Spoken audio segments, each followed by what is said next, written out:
Hello and welcome to our presentation entitled Virtual Reality Student Teaching Experience, a live remote option for learning teaching skills during campus closure and social distancing.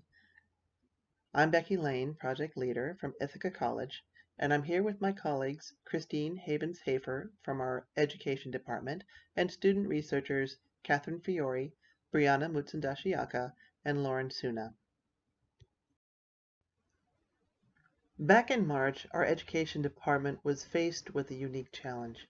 They had student teachers who were in need of student teaching practice, yet because of campus closure, did not have the ability to teach in front of a live classroom.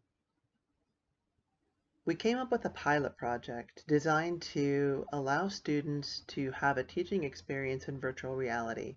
And because this is a practitioner stream presentation, our goal is to explain our process, tell you what worked and what didn't, and give a little bit more information on what we would do differently for our phase 2. Hello, this is Dr. Christine Havens-Hafer. I'm an assistant professor in the Department of Education at Ithaca College. I specifically work with our teacher education students. We wanted to make sure our students had the opportunity to have a space where they could work together to make them feel more interactive with each other, as well as if they were an instructor with their own students in a classroom type of setting. It allows our teacher educators to have a real student body to instruct, that even if they're doing a remote learning or distance learning situation, it allows them to have the opportunity to be able to collaborate in virtual reality even when they're in remote locations. They can meet up in the same space. In our case, we created a classroom for them to use as that space, and they could communicate in that space and see each other in their avatars, so they felt like they were actually interacting. And it's the way we can use a classroom that's more productive and more collaborative, particularly since we want to make sure that we have a collaborative or a cooperative learning situation with our students. We want to encourage them to be able to interact with other people and talk to them, and be able to possibly work on projects or break out in groups where it feels the way it would feel in an actual classroom, instead of it being a Zoom situation, which is more of a televised platform that's more stagnant. And so using the social VR situation creates that classroom space and allows them to have that interaction that they really need for it to feel more authentic. And it's a more of an approximation or a representation of what a classroom environment would actually feel like in real time. So when we started, we looked at the major social VR platforms, including AltSpaceVR, Engage, and Rumii, and we settled on Rumii because we thought it would be the easiest to onboard, and it was free at the moment, and we wanted something that students would be able to enter quickly and get the hang of right away. For hardware, we chose the Oculus Go because it was the most readily available, the least expensive, and also ran the platform that we had chosen.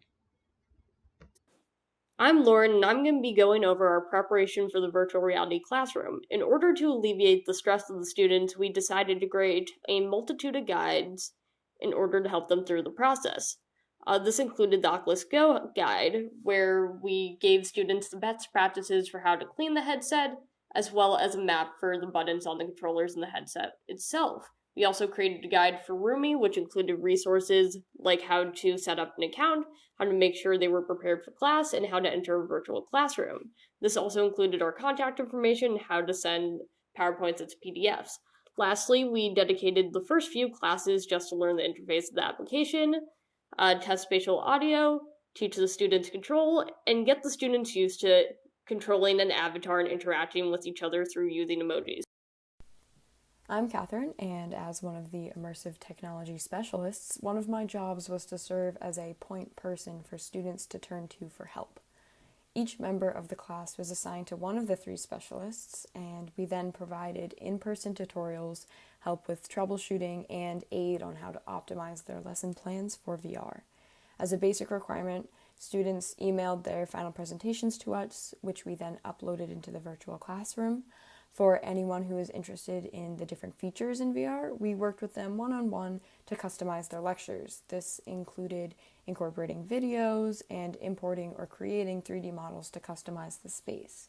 One example was a student who had a lesson plan on recycling, and we brought in a variety of objects to stage an activity of what would you recycle and what would you throw out. I'm Brianna, and I will be discussing the roles we took as student workers on the days of the presentations. Catherine and I functioned as hosts, where we manned the interactive whiteboard and presentations in the VR space, while Lauren was acting as our tech support outside of the VR space for any students that were having any issues with the software. During the presentations, either Catherine or I would record the class presentation taking place to reference for future use, especially in the instance where Professor Havens-Hafer's headset had died mid-presentation and we still had the footage for her to review. Students spent about an hour a week inside of the VR space, not including any time that they spent getting their own presentation together. And at the end of the pilot, we asked for feedback, and we found that it was really pretty successful. Students enjoyed having the ability to learn and experience the class in a different way, but there are definitely things that we would do differently and things that we learned. We had issues with the Oculus Go overheating, and also the battery life was not robust enough for a 55-minute class on a consistent basis. The Rumii platform, for the most part, performed very well, but we did have some issues with sound and other things. We are doing another pilot, and this time we've chosen the Oculus Quest and AltSpaceVR, and we are currently preparing that for the summer. Thank you for joining us today, and we are looking forward to your questions and comments and to having a great discussion about social VR in the classroom.